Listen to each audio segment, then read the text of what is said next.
What's up, everybody? Welcome to one of the most special inning intermission podcasts. I'm sitting here with someone who's going to introduce himself right now. Who are you? I am Vern Farley, your father. My father, aka Butch. He doesn't like that, but we're going to bring that up. This is my dad here. Hey, real quick, Dad. You see this picture right here?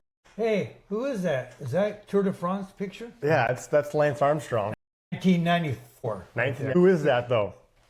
That's me. That's you. 31 years ago. 31 years ago. I have people ask me, hey, why do you have a big picture of yourself up? Look at. I'm like, that's not me. That's my dad. Like, who? I would have put that big of a picture up of myself front and center. Anyways, oh man, that's good. All right, so hey, what year was that? 94.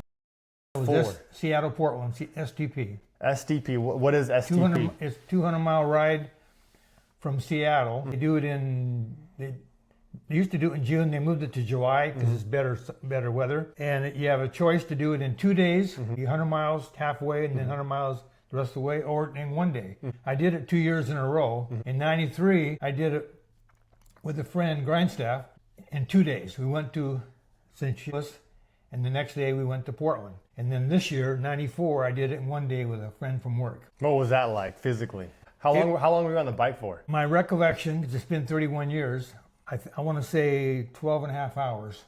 And we left Seattle, and the Kingdom was still there in the parking lot. That's where you started. And we left, and I didn't have a headlight on my bike. We left, it was still not dark. It was dusk. But we did, because you don't know. I've never gone 200 miles before in 1 day, and you don't know. And they have support all along the way if you have problems, and for food and whatever you need. The whole route that you pay for, and if you're but you don't know how long it's going to take. So I want to make sure I get there by daylight. Well, we got there like at 3 o'clock in the afternoon, no problem. But it was like 12 and a half hours. But the only problem that was a mental thing that was a little tough, when we got to Centralia, where we had stayed the year before, my brain says, okay, we're done now. We got to go take a break, and we'll do the other ride tomorrow. And my legs say, no, we got to keep going. We can't stop. We're only halfway. And so the next 20 miles was kind of tough because it was a mental thing. Yeah. And then we were fine.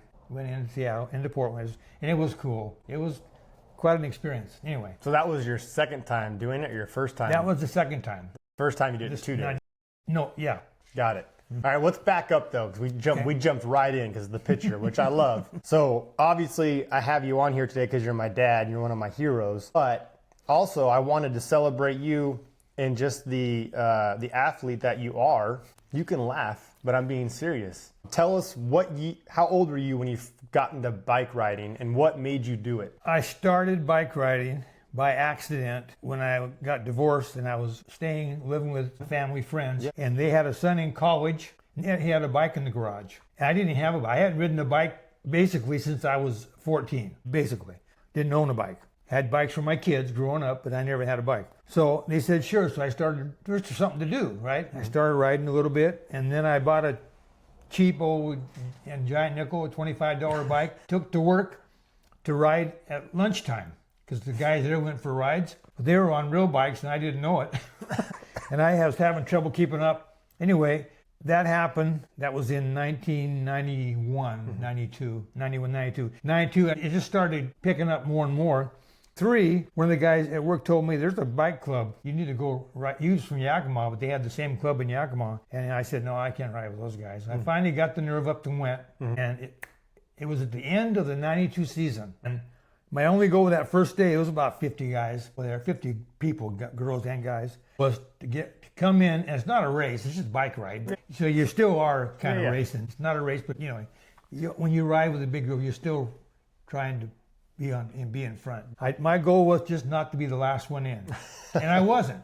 I don't know how many I probably was pretty close to the last, but anyway. So that's when I started. So I finished that last month of the season. The next year, 93, is when I jumped in full bore, and I thought, I like this, and that's what it did. Never looked back. I have never looked back. I had never done anything consistently in my life as far as exercise. I tried when I was young. I tried running. My knees were still okay.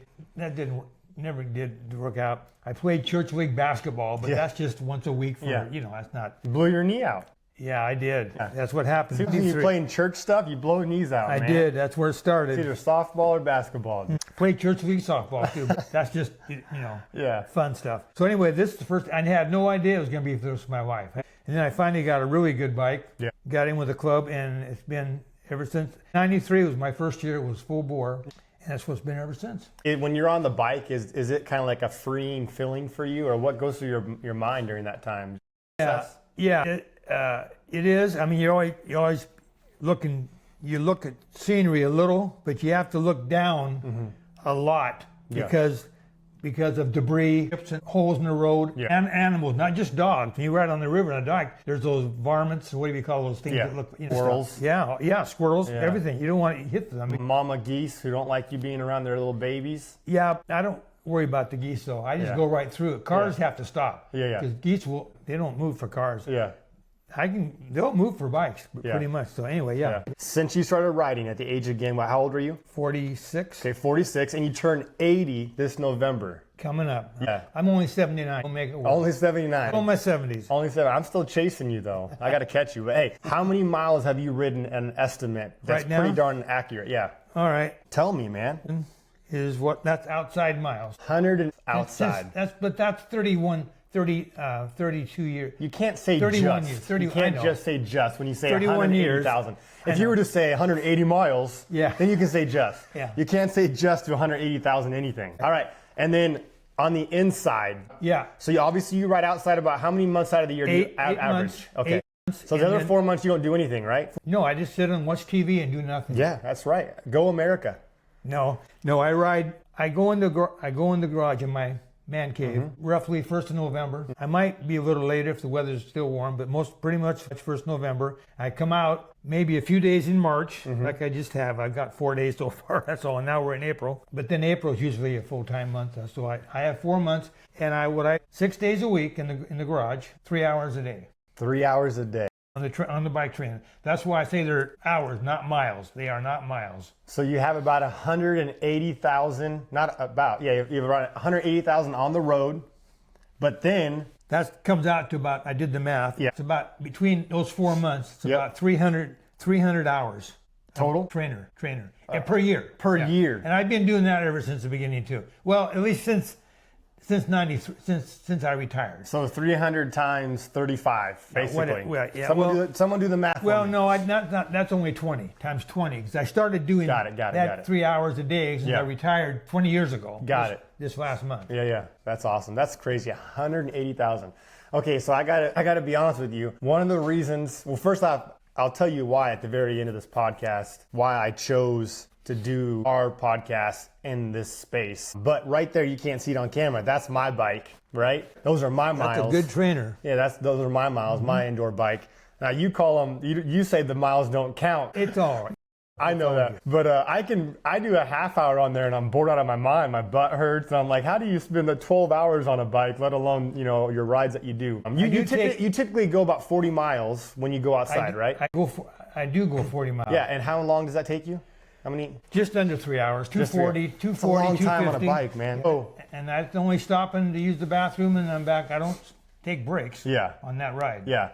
So one of the reasons why, what I was getting at, is I use this bike and not a real bike.